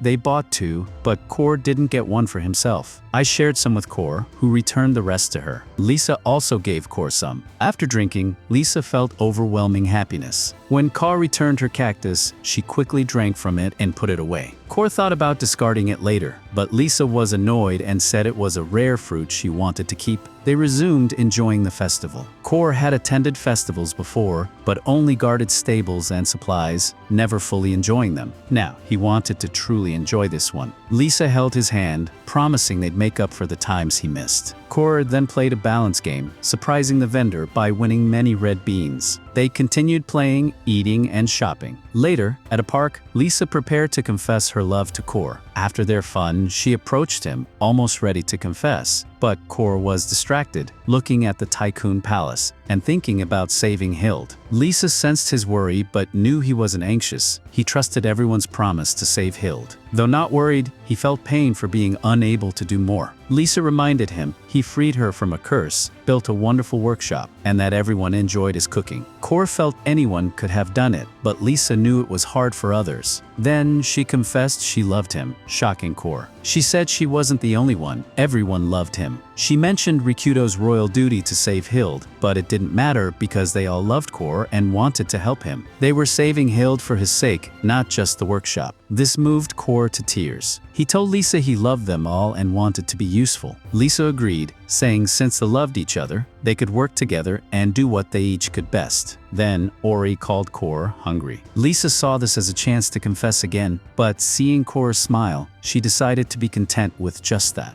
Later, Ulyssia asks Kurt to forge her a new sword since her last one was destroyed in the battle against the demon Soulflare. To make the sword, they need rare materials, so Ulyssia takes Kurt to the mines where he collects some extraordinary materials as usual, this time mithril and adamantite. Normally, such materials require a highly specialized furnace to be turned into an alloy, but Kurt only uses a cooking pot. A dwarven blacksmith accompanying them can only smile in amazement, having never seen anything like it before. In no time, Kurt crafts one of the best swords in history, which Ulyssia uses to effortlessly cut a boulder in half. The dwarven blacksmith, shocked by Kurt's skill, accepts defeat and leaves to improve his own craftsmanship. Wondering why he was even there in the first place, Ulyssia names her new sword Snowflake and thanks Kurt, who smiles back, making her blush and revealing she's clearly fallen for his charm. The next morning at the atelier, Ulyssia reveals she's going on a date with Kurt, just like Lee did. She uses the excuse of wanting to study the market. Shortly after, Kurt and Ulyssia head out without Auri, who hasn't woken up yet. Ulyssia is glad there won't be a third wheel this time. Secretly, she confides to the viewers how much she wants to outshine Lee, but she doesn't know what Lee did to impress Kurt on her date. Trusting her adventurer skills, Ulyssia plans to show Kurt the hidden gems of the city to gain an advantage. However, their mission ends abruptly when they encounter local goons wrecking a meat bun stall. The shopkeeper is on his knees begging the goons to stop, with his daughter beside him. Seeing their miserable state, Ulyssia's ethics urge her to intervene, but that would ruin the date. Caught in this dilemma, she turns to Kurt, who has already rushed into the fight without hesitation, demanding the goons explain their violent actions. The puggy-looking goon tells Kurt to mind his own business. But little does he know, Kurt is unemployed and has nothing better to do. Meanwhile, Ulyssia realizes a peaceful date with Kurt is impossible and gives up. The bigger goon explains that the shop sold them bad meat buns, and as responsible citizens,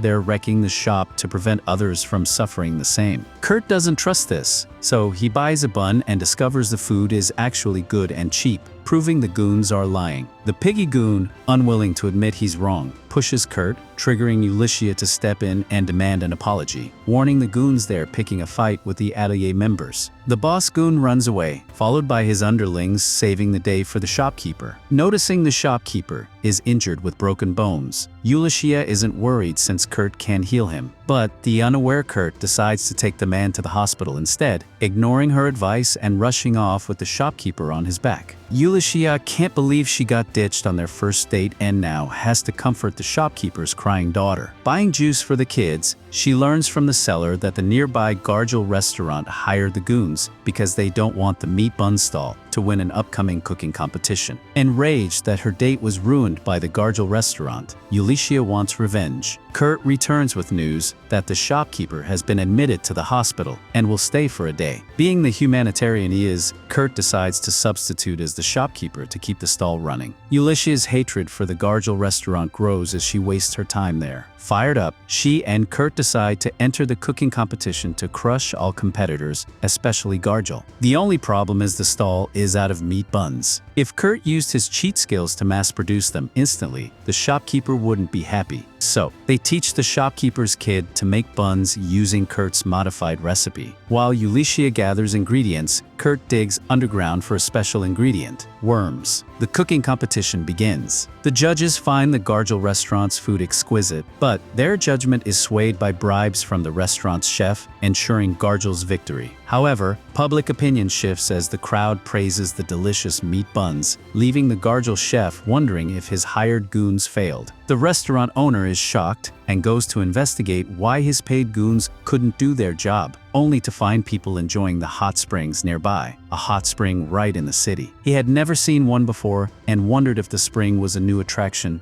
the owner had added to get good reviews. But right now, that was the least of his worries. He had to focus on winning the competition first. Standing there in awe, he crashed and whined. As expected, the judges came to taste the food as well. The crowd's excitement made them hopeful something great was happening. So one judge suggested they buy some food to judge. Gargel protested immediately, saying the bun looked black inside and might not be safe to eat. Well, what else would a hater say? Before he could convince the judges against the store, Luna appeared with a tray of snacks. Recognizing the judges, she asked them to try her food. Gargel begged them not to, insisting it was poison. Luna agreed it looked black, but explained it was because of the ingredient used, Enko made with caucus. They used red beans that Kurt had brought, telling them that preparing red beans in a hot ring would produce honey, making every bite delightful. She convinced the judges, who took a bite and felt like they were in paradise. The meal was truly a pleasure, and they were amazed by its taste. Gargel also tried it and immediately understood why people queued for hours just to eat it. He didn't care, he just wanted to win. Before he could speak, Ulyssia arrived. Gargel asked how they made something so beautiful. She explained the entire process, and he doubted anyone could do that in hours. He thought Kurt was no ordinary person. Ulyssia revealed the meals were made with hot water from an underground spring, meaning they had dug under the city. No one could dig the city so easily, but she insisted Kurt did it. Gargel's next excuse was that even for the atelier, digging the city required Margrave Taekon's consent. To his shock, they had gotten that consent. Hamiras Lieselada had met with Taekon and obtained permission. The hot ring Kurt dug wasn't useless. It would serve as a leisure center for the kingdom. Realizing he lost, Gargel pulled the judge he had bribed, reminding him of their deal to block the restaurant's win. But how could the judge lie when the truth was so clear? The judge refused the money and admitted the restaurant deserved the win. Frustrated, Gargel spotted the thugs he'd hired and urged them to destroy the restaurant, promising to bail them out if arrested.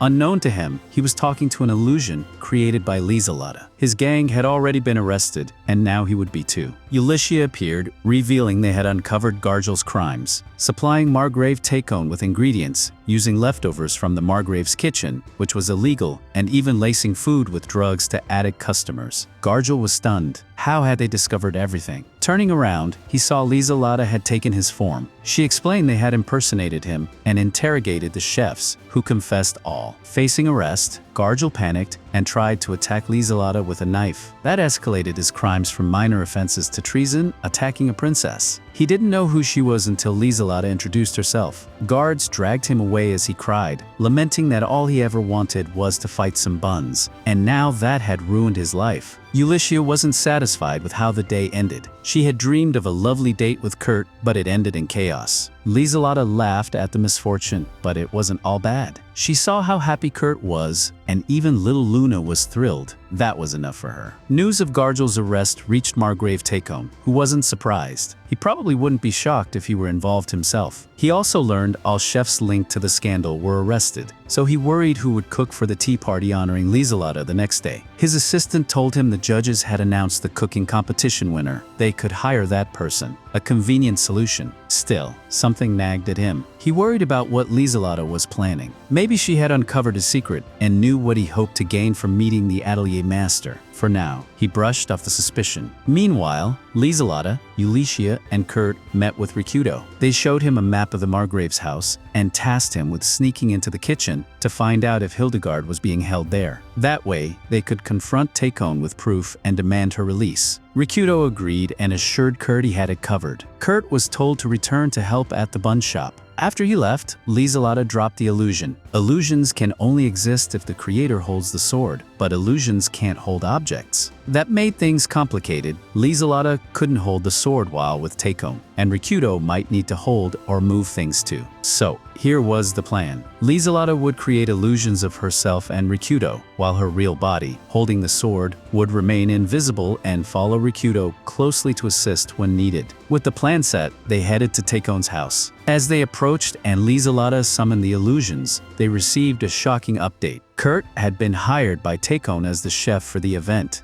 The scene changed, and at the full moon dumpling stall, Kurt was doing everything he could to help the vendor family. Just before sunrise, a warrior approached with a few soldiers and announced that his commander had officially requested their hot ring dumplings. Kurt was to prepare 100 of them immediately. Upon hearing the request, our protagonist promised he'd get the order ready and deliver it to the castle himself. So the soldiers wouldn't just stand around doing nothing. The young cook offered them a fresh batch he had just prepared. Upon tasting them, they were speechless at how delicious the dumplings were. The officer leading the group then realized that, despite working non-stop during the event, he didn't feel tired anymore. Kurt, who is completely disconnected from reality, simply responded that it's normal to feel more energized after eating something sweet. And so, Kurt managed to prepare the 100 dumplings and was escorted to the castle. On the way, he tried to remember who ruled over these lands and only recalled it when he stood at the gates of Margrave Taekon's palace, the very place where Hildigard was being held captive. Without wasting time, Kurt was taken to the kitchen and informed that the dumplings had been prepared for the princess. This made him panic. After all, what if he ended up arrested for not serving something good enough? The palace staff then calmed the young man and asked him to remain in the castle until the event ended, as both the Margrave and the princess might request his services at any moment. The scene changes to where the nobles were gathered. At that moment, Tion was expressing regret over how one of the city's officials had been terribly rude to Lieselotte the day before, but she assured him it was no big deal. In truth, what would have been worse was if the Margrave had sent someone to follow her around. Embarrassed, Tion stammered as he lied that he would never do such a thing. Although Ulyssia could see that her friend was handling the situation well, she still felt like she couldn't leave Lieselotte alone with that man. At the same time, if she was going to stay, all she could do was hope that Kurt didn't mess anything up. Speaking of our protagonist, he was killing time in the kitchen while Auri played pretend feeding her stuffed animal. He kept worrying whether the rest of the crew was doing their part, as this was supposed to be the moment to act. But the fear of screwing something up completely froze him. He couldn't stop glancing at a suspicious-looking door, convinced that Hildigard might be behind it trying to help her dad. Suddenly, Auri grabbed him and teleported him to the other side of the door, completely catching him off guard with her incredible ability. Excited, Kurt asked to be taken back to avoid raising suspicion, but Auri explained she couldn't do it again right now. This led Kurt to believe his daughter couldn't perform 2 teleports in a row. The poor girl even started to tear up, thinking she had messed everything up. But Kurt didn't scold or blame her for a second. Quite the opposite, he quickly adapted to the situation and moved forward with what he had. He then heard a woman's voice coming from another door in that corridor, and, convinced it was Hildigard, proved that nothing is truly impossible by breaking open that inviolable door with the help of something metallic. And a lot of protagonist power. However, who was there wasn't Hildigard, but an older woman, and my guess is she's the wife of that Tion guy. The scene changed again. Back in the drawing room, the Margrave got straight to the point and invited Rikudo to become the new viceroy. But before answering, Rikudo said he had a few questions for the Margrave in private. That sudden request made Tion raise an eyebrow, already suspecting something was off. Lieselotte's copy said she would step out to give the men some privacy, and Tion gave a sly, knowing smile. Invisible thanks to her magic, the real Lieselotte immediately went on high alert, as that smirk made it clear the scumbag was scheming something he didn't want her to find out. Rikudo, admitting he wasn't as skilled a negotiator as Lieselotte, didn't beat around the bush and asked what the Margrave truly wanted from him. Tion smiled and said that Rikudo clearly knew how the world worked and wasn't bad at the art of negotiation himself. Then Tion asked, "Are you by any chance interested in eternal youth?" In another scene change, the strange woman before Kurt thought he was just an unusual guest and offered him the room to rest. Kurt tried to figure out who she was but had no idea. Auri intervened and asked if the woman was feeling unwell. She admitted she had no appetite lately. Hearing that, the little girl offered her one of her dad's dumplings. Without hesitation, the woman took a bite and, despite having lost her taste for all food, found that dumpling absolutely incredible. Thinking he had figured out who she was, Kurt asked why she looked so aged. The woman was stunned, not just that he noticed, but also that he had picked the lock and made that mysterious dumpling. Putting the pieces together, she started to suspect that Kurt might be some kind of sorcerer, while he claimed he was just a regular guy who worked at an atelier. Hearing that, the woman revealed something shocking. The demon girl Hildigard was being held captive right beneath that room. Stunned, Kurt looked around for anything he could use to dig through the floor. He found a stale piece of bread and declared he'd turn it into a shovel using just a knife. Confused, the woman decided to make things easier and walked over to the fireplace, then pressed a hidden button that opened a passage straight to where Hildigard was imprisoned. We then returned to the guest hall, where Rikudo confirmed that eternal youth was in fact the greatest desire of any atelier master. Taion nodded, mentioning that achieving such a goal wouldn't be easy. But the truth is that many races like elves and demons lived much longer than humans. He continued, saying that in the past, several experiments were conducted using cells from certain species in an attempt to extend human life. In this world, Rikudo responds that he knows all about it. In fact, he remembers clearly that the experiments failed and the transplants developed at the time were banned due to severe side effects. But with Rikudo's abilities, Taion is confident they can develop the elixir of eternal youth without any of those side effects, as he's heard rumors that the medicine Rikudo created in his workshop had spectacular results. Listening closely, Lieselada begins to suspect that the noble plans to use Hildigard's cells to make it happen. She then thinks that, at this moment, she could stage the appearance of a thief and lead him straight to her hideout. But there's something she needs to do first. Rikudo asks why the rush, considering that working with demon cells goes against everything the Poland Church teaches, not to mention it's illegal under national law. Because of that, he presumes that the Margrave already understands he doesn't want any part in this project, although the man probably still intends to pursue the dream at any cost. Analyzing the furnishings and decor around him, the atelier master finds it hard to believe that Taion is obsessed with wealth or status. So, he asks who exactly the Margrave plans to test this miracle drug on. Taion responds that it doesn't matter, he needs the medicine, plain and simple. The fact that he refuses to say more only infuriates Lieselada. Just then, Alicia's voice rings out, mentioning that bandits have broken in. In a flash, she rushes in with Princess Lieselada, pushing her into the room where the two men are. She explains that a group of thieves invaded the castle, and although she managed to drive most of them out, one of them ran toward the kitchen, almost like they were looking for someone. Dripping with sweat, Taion orders Lieselada and Rikudo to stay put, then commands Ulia to protect them no matter what. With that, the man rushes out of the room. At the same time, both illusions vanish, revealing that the real Lieselada had been tailing him through the corridors of the hidden section she had finally managed to infiltrate. She watches as he reaches a door she had been meaning to investigate. Taion notices strange shadows flickering near the doorknob, only for them to vanish an instant later. Then he sees the door is ajar and can hardly believe it. Stepping inside, he calls out his daughter's name, Family, but she's nowhere to be found. Panic sets in as he imagines she may have been kidnapped by the intruders. Lieselada watches the man's frantic search with disbelief. After all, everyone says his daughter died years ago. When Taion disappears into the secret fireplace passage, Lieselada spots a white strand of hair on the bed. She heightens her senses to sniff out Kurt's scent, confirming that he was indeed here. Still, that hair isn't his. Before doing anything else, the princess decides she should return to Alicia. Meanwhile, Famil, whom we thought was the Margrave's wife, leads Kurt into the room where Hildigard is being held captive. For a moment, the boy regrets going solo, but deep down he knows he has to save her. With that in mind, he unlocks the door. Inside, Hildigard is bound by chains and a powerful magic circle, and when she recognizes Kurt, Famil releases the demon from her torment. The boy runs to her, desperate to let her know he's come to rescue her. But as he takes a closer look, he realizes something shocking. She hasn't changed one bit in the last 10 years. Then Hildigard punches him square in the face, furious, and blames him for everything, for the fact that she hasn't aged a single day since he gave her that damn potion. Kurt sheepishly admits he might have miscalculated the dosage of rainbow flowers. Hildigard continues and says that, as if giving her that garbage wasn't bad enough, he simply vanished from the village, leaving her stuck there, forever alone. Seeing the demon girl go full fury mode, slapping the poor guy senseless, Auri jumps in and shouts that she's not allowed to hit her daddy. Hearing that, Hildigard freezes. Hold on, did you just say daddy? What the hell do you mean? He had a kid while I was rotting in this dungeon. Kurt tries to explain Auri is kind of his fake daughter. She came from an aquatic bird egg. and it's a long story. Hildigard decides to drop it for now and admits she's starving. Having nothing better to offer, Kurt hands over the only food he has, a piece of bread that looks like it's cosplaying a brick. Desperate for anything edible, Hildigard tries to bite it and nearly breaks her sharp canine teeth. Famil asks if her immortality really came from the potion Kurt made, and Hildigard confirms it. She asks if he can still make it, but he says he hasn't seen another rainbow flower since, and that was a key ingredient. Faced with that grim truth, Hildigard expresses sympathy for Family, and the second she says her name, Kurt realizes that Famil is Tyon's daughter, someone who supposedly went into the ground because of an illness. Famil explains that's just what her father told everyone, and now that Kurt knows her true age, she figures there's no need to explain further. However, she's really underestimating Kurt's power to understand absolutely nothing that isn't properly explained, but we move on. Looking at her, Kurt realizes he should have pieced it all together, but to be honest, he's still completely lost. Trying to understand what he's missing, he guesses maybe Tyon couldn't bear to see his daughter aging so fast, and so he kidnapped Hildigard to create an eternal youth medicine. And up to this point, it seems our protagonist kind of understood. This theory brings back a conversation Kurt had with Sakura before the trip.